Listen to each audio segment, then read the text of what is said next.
the effect of leaving group, the effect of leaving group, the effect of leaving group on SN reaction, SN reaction.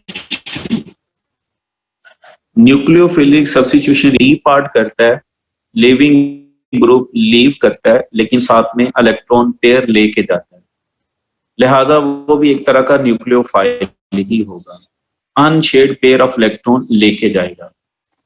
यहां पर जो बात याद रखनी है कि जो स्ट्रॉन्ग एसिड होते हैं, जो स्ट्रॉन्ग एसिड हैं, उनसे बनने वाली बेस, उसको हम कहते हैं कॉन्जुगेट बेस, वो गुड लिविंग ग्रुप होंगे।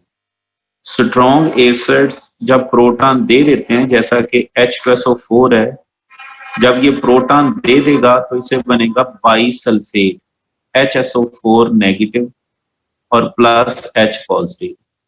इसको हम कहते हैं conjugate base of sulphuric acid. अब ये जो कॉन्जुगेट बेस है स्ट्रॉन्ग एसिड की, this is a good leaving group, this is a good leaving group. इसी तरह स्ट्रॉन्ग एसिड्स में HI, स्ट्रॉन्ग एसिड में HI से जो बेस बनेगी iodide, iodide is a good nucleophile as well as good leaving group. Leaving group good क्यों हुआ? क्योंकि आयोडाइड जो है, this is A conjugate base of strong acid HI।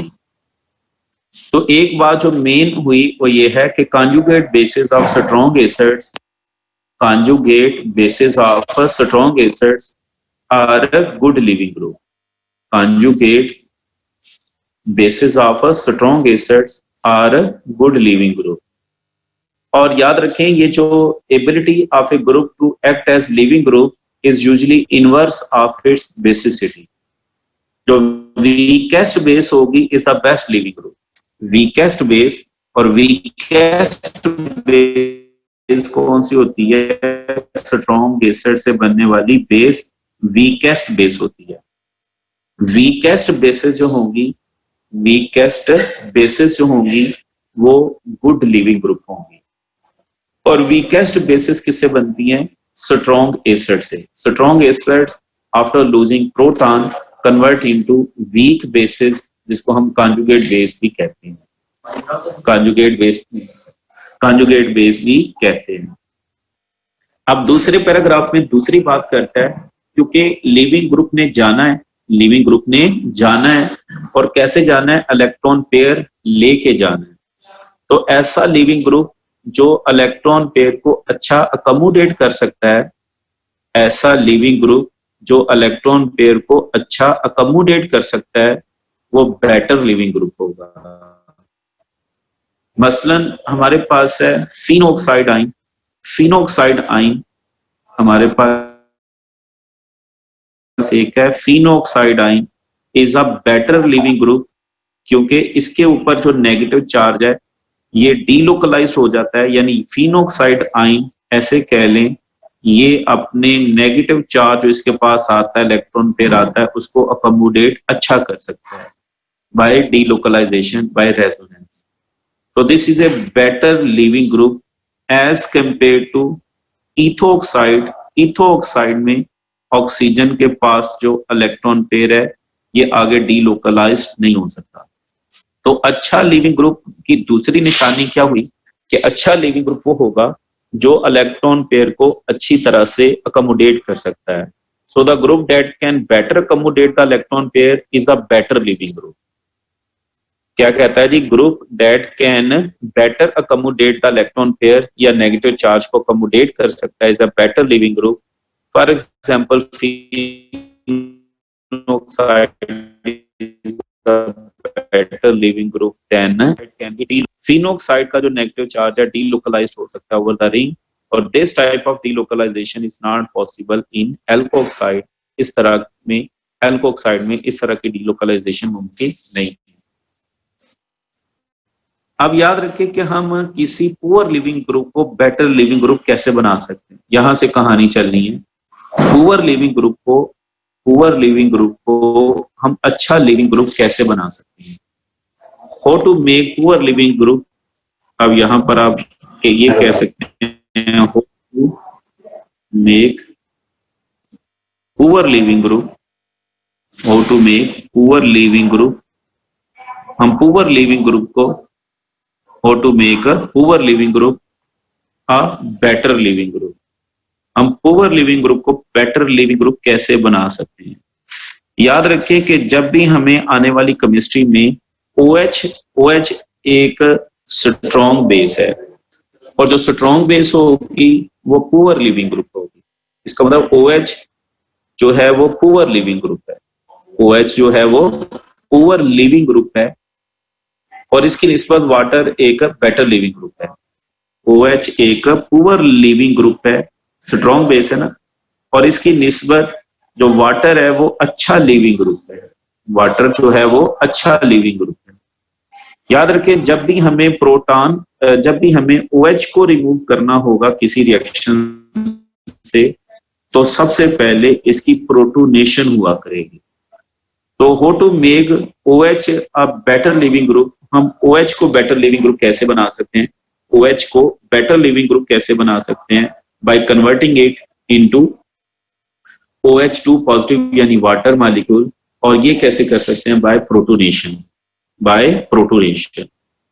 मसलन हमारे पास ये एक रिएक्शन है, लेट्स सपोज ROH, और इसमें OH एक न्यूक्लियोफाइल है। अगर इसका आयोडाइड के साथ रिएक्शन किया जाए डायरेक्ट, तो कोई रिएक्शन नहीं होगा। मतलब आयोडाइड जो है वो OH को रिप्लेस नहीं कर सकती, तो कोई रिएक्शन नहीं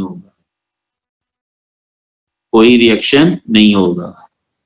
तो फिर पहले क्या किया जाएगा, फिर पहले स्टेप में क्या किया जाएगा, इस OH को की पहले कर ली जाएगी प्रोटोनेशन।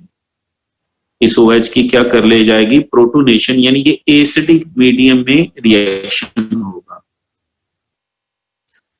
ये किस मीडियम में होगा, एसिडिक मीडियम में रिएक्शन होगा। अब इसको क्या मिलेगा, प्रोटॉन। ये ऑक्सीजन अपना लोन पेयर यूटिलाइज करेगी, इसके साथ बॉन्ड फॉर्मेशन कर लेगी, और इस तरह से पहले ये बनेगा OH2 पॉजिटिव। अब ये बेटर लिविंग ग्रुप बन गया। अब इसका रिएक्शन आयोडाइड के साथ होगा, तो अब आयोडाइड के साथ इसका रिएक्शन पॉसिबल है, क्योंकि OH2 positive is a better leaving group. ये कैसे यहां से जाएगा, ये पूरा बॉन्ड इसको दे दें तो ये एज ए वाटर बन के निकल गया, और R के साथ आयोडाइड जुड़ जाएगा, और प्लस यहां से वाटर एलिमिनेट कर जाएगा। इनके water is a good leaving group. So acidic condition चाहिए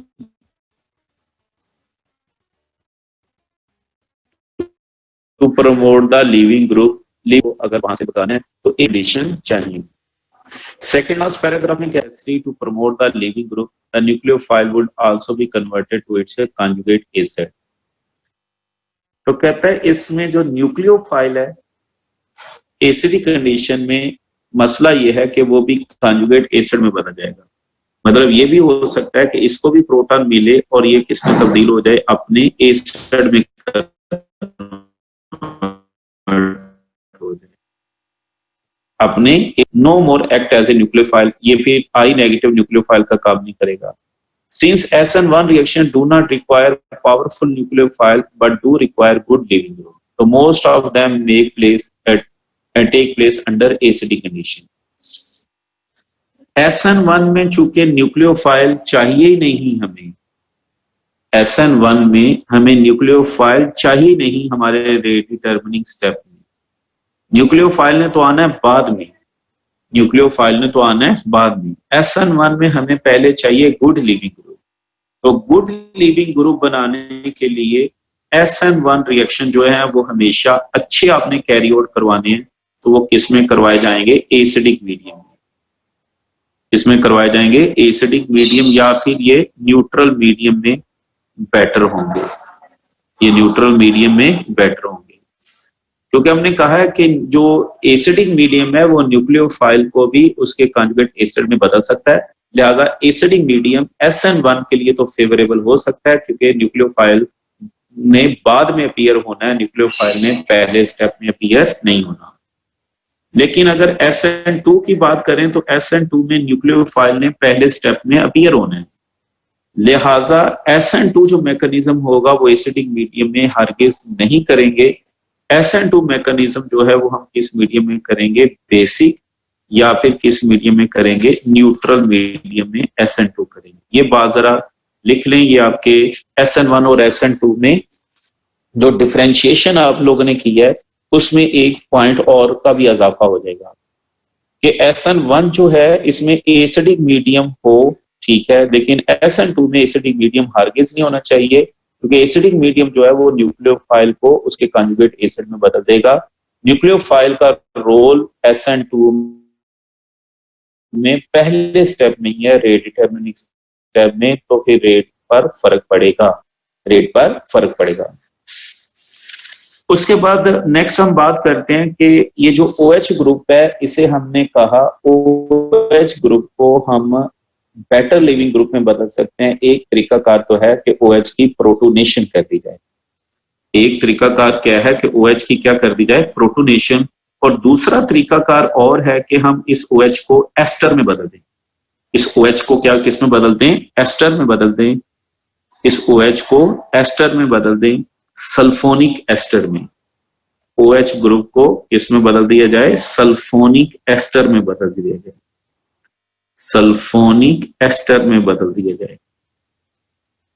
तो फिर सल्फोनिक एस्टर की शक्ल में वो बेटर लिविंग ग्रुप बन जाएगा, सल्फोनिक एस्टर की शक्ल में वो बेटर लिविंग ग्रुप बन जाएगा।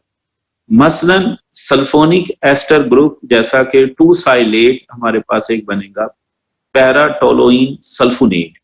तो पैराटोलोइन सल्फोनिक एसिड का रिएक्शन है, ये हमारे पास OH, कौन सी चीज है, OH।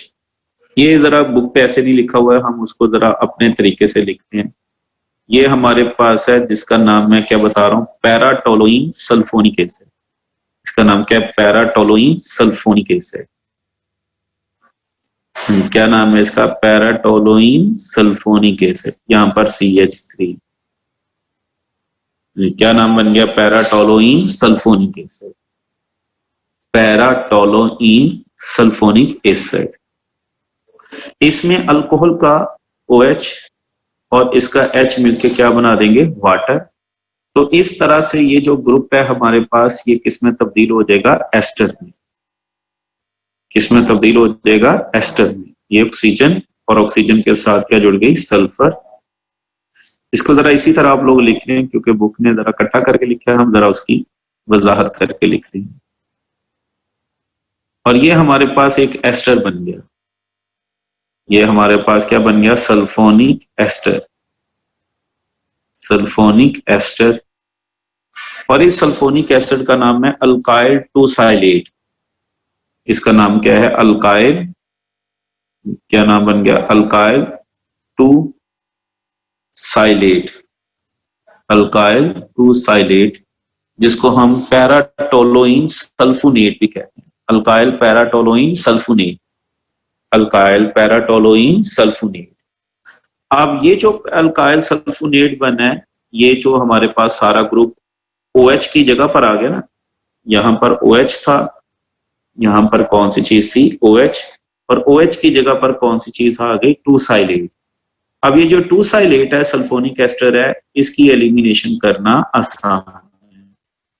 अब इस सारे का जब आयोडाइड के साथ रिएक्शन होगा तो रिएक्शन अब ये आसान हो जाएगा।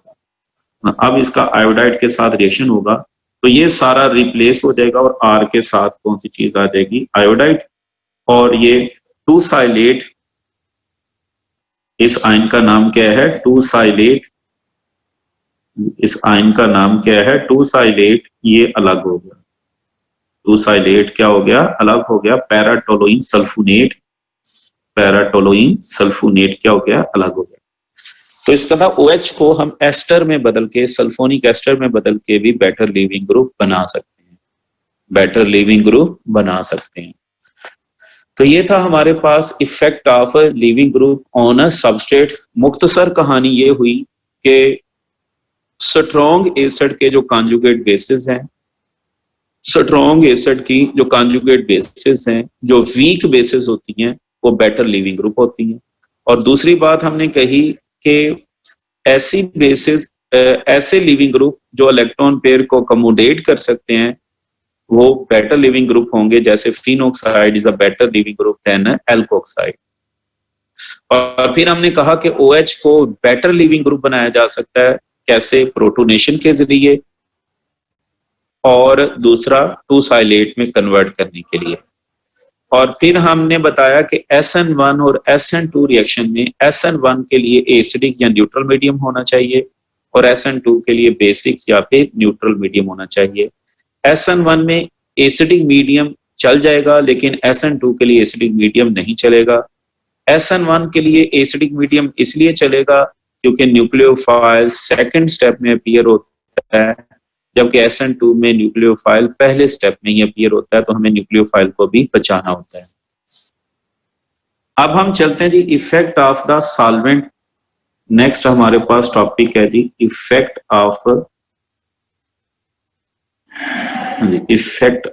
Solvent, effect of solvent on SN reaction, on SN reaction. SN reaction के ऊपर सॉल्वेंट का क्या रोल है, ये बात भी बड़ी अहम है सॉल्वेंट का रोल जानने के लिए। कहता है ये जो न्यूक्लियोफिलिक सब्स्टिट्यूशन रिएक्शन है, ये हेट्रोसाइक्लिक प्रोसेस है, हेट्रोसाइक्लिक प्रोसेस है। एक हेट्रोलिटिक प्रोसेस है। एक होमोलिटिक होता है, एक होता है हेट्रोलिटिक। होमोलिटिक में जो बॉन्ड बना होता है दो एटमों के दरमियान, उसमें वो इलेक्ट्रॉन अपना अपना ले लेते हैं, इसको हम कहते हैं होमोलिटिक क्लीवेज या होमोलिटिक प्रोसेस है। और एक ऐसा रिएक्शन जिसमें एक एटम पूरा बॉन्ड ले लेता है, उस पर नेगेटिव चार्ज तो दूसरे एटम पर पॉजिटिव चार्ज, इसको हम कहते हैं हेट्रोलिटिक प्रोसेस है। और ये जो SN रिएक्शन है, ये हेट्रोलिटिक प्रोसेस है, हेट्रोलिटिक प्रोसेस है। लास्ट वाले टॉपिक में अगर आपको याद हो तो हमने कहा था कि जो प्रोडक्ट बनती हैं, पेज नंबर 20 पे मैं फिर वहां हमने हमारा जैसा कि वाटर एक न्यूट्रल न्यूक्लियोफाइल है, मिथाइल आयोडाइड के साथ रिएक्शन हो तो इससे प्रोडक्ट जो बनेगी उसमें चार्ज अपीयर होगा। तो इसका होता है SN रिएक्शन में क्या होगा,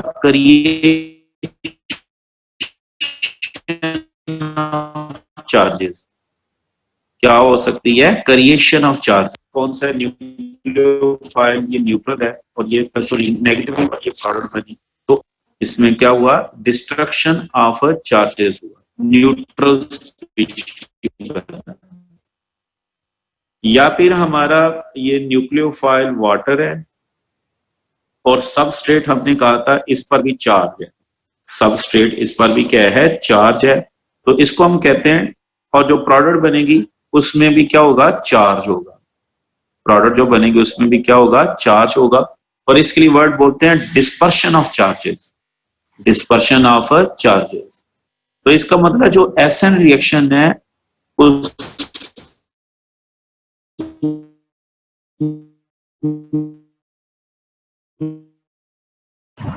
सर आपकी आवाज क्लियर नहीं आ रही है।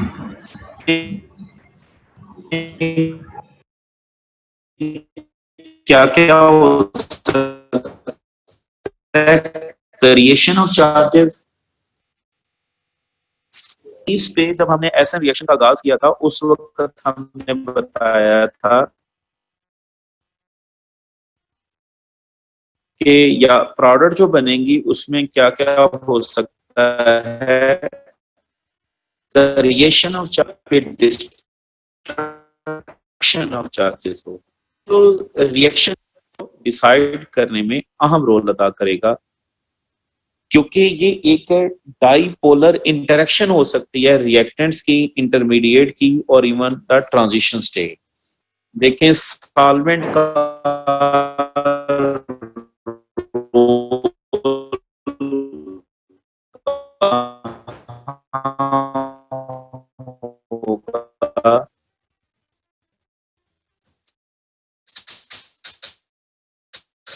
सॉल्वेंट की इंटरेक्शन इंटरेक्शन की इंटरेक्शन रिएक्टेंट से भी हो सकती है, यानी वो किस है उसको आमतौर पर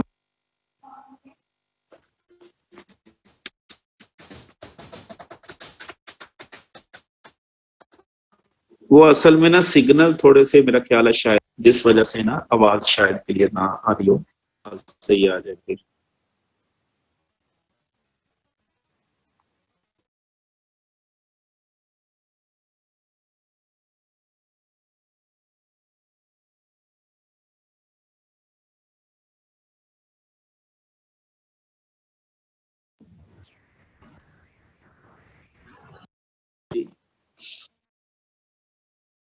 अब एक चीज जरा समझनी है कि सॉल्वेंट की जो पोलैरिटी होती है ना, उस पोलैरिटी को हम रिप्रेजेंट करते हैं उसके डाई इलेक्ट्रिक कांस्टेंट से। डाई इलेक्ट्रिक कांस्टेंट, किसी सॉल्वेंट की पोलैरिटी का इजहार उसके डाइलेक्ट्रिक कांस्टेंट, जितना डाइलेक्ट्रिक कांस्टेंट ज्यादा होगा इसका मतलब उसकी पोलैरिटी। और पोलैरिटी ज्यादा होने का मतलब है कि जैसे पानी में हम नमक डालते हैं तो नमक के Na पॉजिटिव और Cl नेगेटिव पानी के मालिक्यूल घेरे में ले लेते हैं। Na पॉजिटिव को भी पानी घेरे में ले लेते हैं, हर तरफ से पानी के मालिक्यूल, इसकी ऑक्सीजन ज़ाहिर आमने सामने आ जाती है और इस तरह से घेरे में ले लेते हैं। और क्लोरीन के इसके इर्द गिर्द हाइड्रोजन पानी के आ जाते हैं, इसको भी घेरे में ले लेते हैं। इस अमल को सॉल्वेशन कहते हैं और पानी की सूरत में इसका नाम हाइड्रेशन होता है। इसका नाम क्या होता है? हाइड्रेशन। अब डाई इलेक्ट्रिक कांस्टेंट से मुराद ये होती है, डाई इलेक्ट्रिक कांस्टेंट से मुराद ये होती है कि interaction of how well it can stabilise a charge species, कि कैसे वो सॉल्वेंट चार्ज स्पीशीज को स्टेबलाइज करता है, यानी अलग अलग कर सकता है। डाई इलेक्ट्रिक कांस्टेंट से मुराद है कि how it can stabilise the charge species, और कहता है greater the polarity of a solvent greater its ability to stabilise a charge species, तो ग्रेटर इट्स आयोनाइजिंग पावर।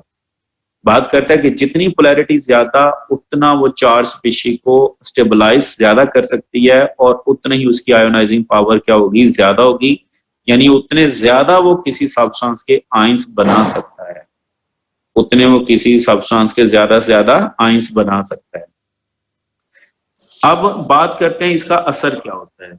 याद रखें ये जो SN1 रिएक्शन है ये हमने कहा था थ्रू कार्बोकेटाइन होते हैं और कार्बोकेटाइन एक चार्ज स्पीशी है। तो ऐसा सॉल्वेंट जो चार्ज स्पीशी यानी कार्बोकेटाइन को स्टेबलाइज कर सकता है वो SN1 के रेट को इंक्रीज कर देगा।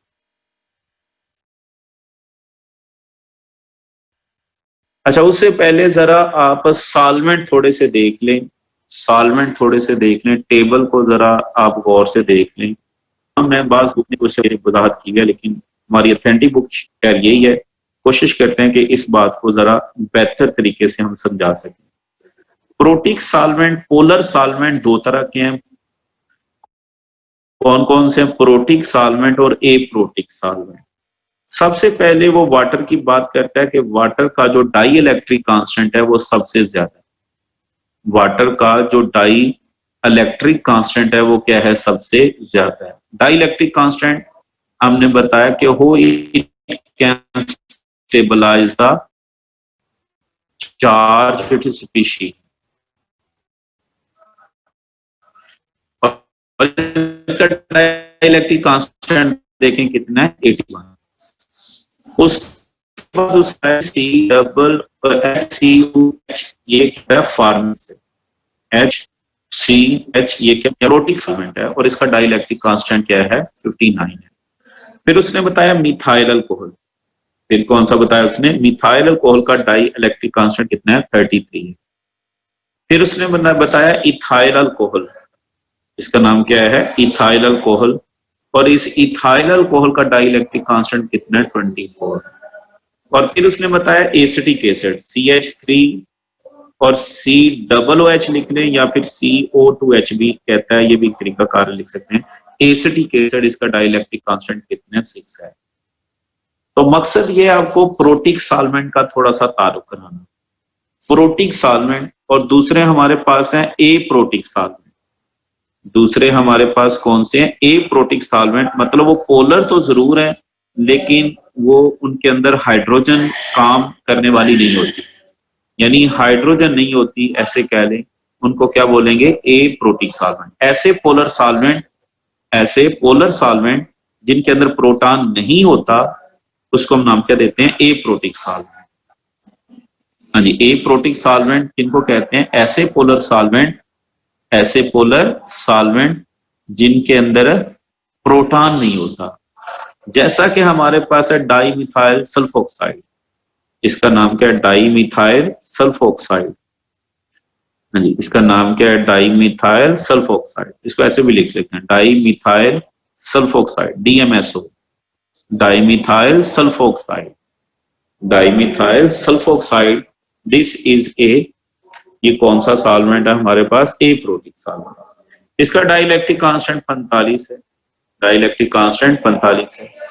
मिथाइल सियानाइड, डाइलेक्ट्रिक कांस्टेंट कितना है, 38। अब उसके बाद हमारे पास है डाइमिथाइल फार्मामाइड, इसका नाम क्या है, डाइमिथाइल फार्मामाइड, HCON, और इसके साथ क्या है हमारे पास, 2 अदद मिथाइल, तो नाम क्या है इसका, डाइमिथाइल फार्मामाइड, DMF, डाइमिथाइल फार्मामाइड। और इसके बाद डाइमिथाइल कीटोन, सिंपल क्या है, डाइमिथाइल कीटोन, CH3CO, या एसीटोन जिसे कह देते हैं, एसीटोन, डाइलेक्ट्रिक कांस्टेंट इसका 37 और इसका कितना है हमारे पास, 23। और इसके बाद डाइथाइल ईथर है, C2H5O और C2H5, डाइथाइल ईथर, और इसका डाइलेक्ट्रिक कांस्टेंट बहुत कम है, 4 है। कितना है, 4। अब जो हमने मेन बात जो समझानी है वो आपको एक तारफ हो गया कि कुछ पोलर सॉल्वेंट प्रोटिक होते हैं और कुछ पोलर सॉल्वेंट क्या होते हैं, ए प्रोटिक होते हैं। अब हम आते हैं सबसे पहले SN1 के ऊपर, सॉल्वेंट की पोलैरिटी का क्या असर होता है। तो याद रखें, SN1 रिएक्शन में सॉल्वेंट की पोलैरिटी चेंज करने से रेट ऑफ रिएक्शन पर बहुत ज्यादा फर्क पड़ेगा, क्योंकि सॉल्वेंट अहम रोल अदा कर रहा है। कहता है SN1 reaction in which carbocation are formed in the rate determining step are more favorable in polar solvent. For example, the rate of hydrolysis of tertiary butyl chloride increases about 1000 times as a solvent is changed from ethanol to water. कहता है tertiary butyl bromide की hydrolysis जो है, tertiary butyl bromide या tertiary butyl chloride की जो hydrolysis है वो 1000 गुना ज्यादा हो जाएगी, 1000 टाइम्स ज्यादा हो जाएगी अगर हम चेंज करते हैं सॉल्वेंट, कौन सा चेंज करते हैं, एथेनॉल टू वाटर कर लेते हैं। वाटर के बारे में हमने कहा कि ये ज्यादा पोलर है, इसकी पोलैरिटी ज्यादा है। दोनों खैर प्रोटिक, वाटर का डाइलेक्ट्रिक कांस्टेंट है वो एथेनॉल के डाइलेक्ट्रिक कांस्टेंट से बहुत ज्यादा है। अब ये SN1 में तो समझ आ गई हमारे पास कि कार्बोकेटाइन बन रहा है, लेकिन याद रखें SN2 में प्रॉब्लम आ रही है हमें। SN2 में अभी आपने कहा कि प्रोडक्ट में क्या क्या हो सकता है, प्रोडक्ट में हो सकता है क्रिएशन ऑफ चार्जेस। तो याद रखें जो इंटरमीडिएट बनेगा जाहिर है उसमें भी ऐसा ही अपीयर हो रहा होगा, क्रिएशन ऑफ चार्जेस, या फिर उसमें क्या हो रहा होता है, डिस्पर्शन ऑफ चार्जेस, क्या हो रहा होता है, डिस्पर्शन ऑफ चार्जेस, और या फिर उसमें क्या हो रहा होता है, डिस्ट्रक्शन ऑफ चार्जेस। डिस्ट्रक्शन क्या होता है, डिस्ट्रक्शन ऑफ चार्जेस। ये जरा SN2 को जरा तवज्जो के साथ समझ लेना है, creation of charges, dispersion of charges या फिर डिस्ट्रक्शन ऑफ चार्जेस। अब जिसमें डिस्पर्शन ऑफ चार्जेस हो रहा है ये इतना अहम नहीं है, क्यों, क्योंकि इसका मतलब है पहले भी चार्ज था, बाद में भी चार्ज है, बस चार्ज एक जगह था अब दूसरी जगह आ गया, चार्ज बिखर गया। लेकिन अहम चीज है क्रिएशन ऑफ चार्जेस और डिस्ट्रक्शन ऑफ चार्जेस। और याद रखें SN2 जिनमें क्रिएशन ऑफ चार्जेस होगा जाहिर है वो पोलर सॉल्वेंट उसके लिए बहुत अहम होगा, सॉल्वेंट की पोलैरिटी बहुत अहम होगी। लेकिन जिसमें डिस्ट्रक्शन ऑफ चार्जेस होता है इसका मतलब उसमें सॉल्वेंट का नॉन पोलर होना ज्यादा अहम होगा, उसमें सॉल्वेंट का नॉन पोलर होना ज्यादा अहम होगा। यानी कि जिसमें क्रिएशन ऑफ चार्जेस है उसमें पोलैरिटी का इंक्रीज करना रेट ऑफ रिएक्शन को फेवर करेगा, और जिसमें डिस्ट्रक्शन ऑफ चार्जेस होता है उसमें पोलैरिटी का डिक्रीज करना उसमें पोलैरिटी का डिक्रीज करना फेवरेबल होगा। इसका मतलब SN2 में आपको देखना पड़ेगा कि क्रिएशन ऑफ चार्जेस है या डिस्ट्रक्शन ऑफ चार्जेस है। डिस्पर्शन में भी पोलैरिटी का रोल होगा, ज़ाहिर है पोलैरिटी के चेंज करने से इसके भी रेट पर फर्क पड़ेगा, लेकिन वो इतना वाज़ह नहीं होगा, इतना ज्यादा असर नहीं होगा जितना क्रिएशन और डिस्ट्रक्शन में होगा। तो कहता है, मैं जरा रीड करता हूं second last paragraph page number 226 पे, कहता है in the SN2 reaction the charge may be created, disperse or destroyed as a reaction progress towards the rate controlling transition state. अब reaction in which charge is created, जरा underline कर लें, the reaction in which charge is created in the transition state is favored by increasing the polarity of the solvent, whereas the reaction in which the charge is either destroyed or dispersed in the transition state is favored by decreasing the polarity, solvent polarity. Or generally the influence of solvent is large when the charge is either created, solvent का असर कब ज्यादा होगा, जब the charge is created या destroyed, the effect is small, that there is a dispersion of charge। वही मैंने बताया कि क्रिएशन जिसमें चार्ज हो रही है सॉल्वेंट की पोलैरिटी बढ़ाने से रेट पर फर्क पड़ेगा, और जिसमें डिस्ट्रक्शन हो रही है वहां पर भी यही पर सॉल्वेंट की पोलैरिटी डिक्रीज करने से रेट ऑफ रिएक्शन पर फर्क पड़ेगा। आखिरी पैराग्राफ जो है तो छोटा सा लेकिन बड़ा ही अहम है, क्वेश्चन है, और पोलर सॉल्वेंट में also decrease the nucleophilicity of the nucleophile through solvation. अच्छा याद रखें, जो एक मैं बनाता हूं polar protic solvent, polar protic solvent, polar protic solvent, polar protic solvent. Polar protic solvent जो होता है उसके दोनों एंड काम कर रहे होते हैं।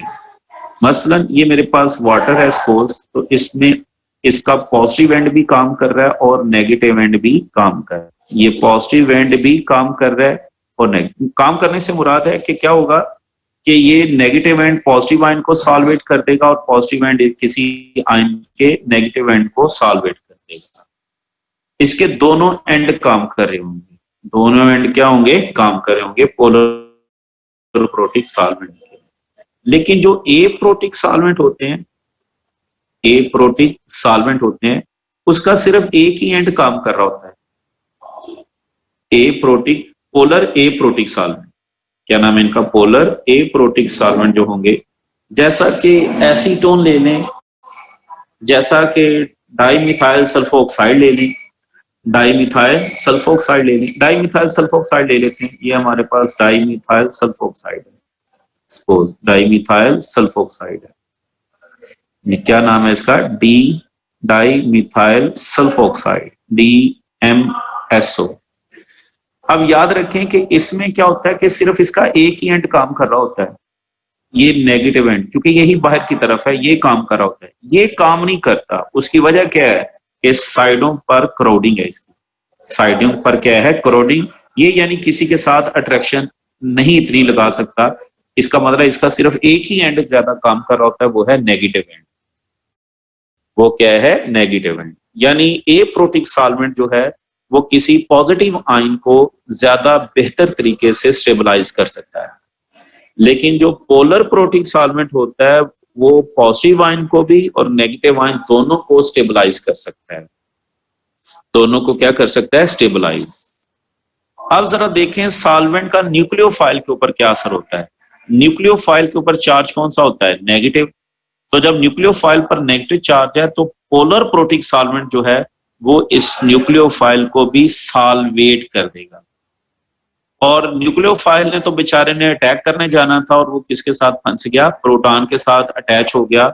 इसके साथ न्यूक्लियोफाइल के साथ वाटर मॉलिक्यूल या पोलर प्रोटिक सॉल्वेंट के मॉलिक्यूल जुड़ जाएंगे, लेकिन न्यूक्लियोफाइल के साथ ये जो ए प्रोटिक सॉल्वेंट होगा वो नहीं जुड़ेगा, क्योंकि इसका तो पॉजिटिव एंड काम ही नहीं कर रहा होता, पॉजिटिव एंड इसका काम ही नहीं कर रहा होता। इस वजह से ये काम नहीं करेगा, न्यूक्लियोफाइल को सॉल्वेट नहीं करेगा। अब बात क्या ज़हन में आ गई कि पोलर प्रोटिक सॉल्वेंट जो है वो न्यूक्लियोफाइल को भी सॉल्वेट कर सकते हैं, और पोलर ए प्रोटिक सॉल्वेंट जो है वो न्यूक्लियोफाइल को कुछ भी नहीं कह सकते, क्योंकि उनका पॉजिटिव एंड तो काम ही नहीं कर रहा होता। अब एक आपके सामने एक और बात मैं रखता हूं, यहां पर तो नहीं है। हम कहते हैं कि ये जो फ्लोराइड है ना, जरा तवज्जो के साथ बात समझनी है। फ्लोराइड, क्लोराइड और ब्रोमाइड और आयोडाइड। इसमें आयोडाइड हम बारहा कह चुके हैं, ये बेटर न्यूक्लियोफाइल। अब सॉल्वेंट का रोल भी आपके सामने आ जाएगा, ये बेटर न्यूक्लियोफाइल, बेटर न्यूक्लियोफाइल है। लेकिन फ्लोराइड पुअर न्यूक्लियोफाइल, ये क्या है? पुअर न्यूक्लियोफाइल है। अब इसकी वजह क्या है? हालांकि फ्लोराइड तो बेस तो बड़ी स्ट्रॉन्ग है, लेकिन न्यूक्लियोफाइल पुअर इसलिए है क्योंकि इसकी हाइड्रेशन एनर्जी बहुत ज्यादा है। इसके इर्द गिर्द वाटर के मालिक्यूल बहुत सारे इकट्ठे हो जाएंगे, इसके इर्द गिर्द वाटर के बहुत सारे मालिक्यूल इकट्ठे हो जाएंगे जो इसे सॉल्वेट कर देंगे। वाटर के मालिक्यूल्स बहुत सारे इसके इर्द गिर्द इकट्ठे हो जाएंगे जो इसे क्या कर देंगे? सॉल्वेट। अब इस बेचारे ने तो कहां जाना था? इस फ्लोराइड ने तो अटैक करना था कहां पर जाके? इस फ्लोराइड ने तो अटैक करना था इलेक्ट्रोफिलिक कार्बन पर, लेकिन बहुत सारे वाटर मॉलिक्यूल ने इसको घेरे में ले लिया क्योंकि इसकी हाइड्रेशन बहुत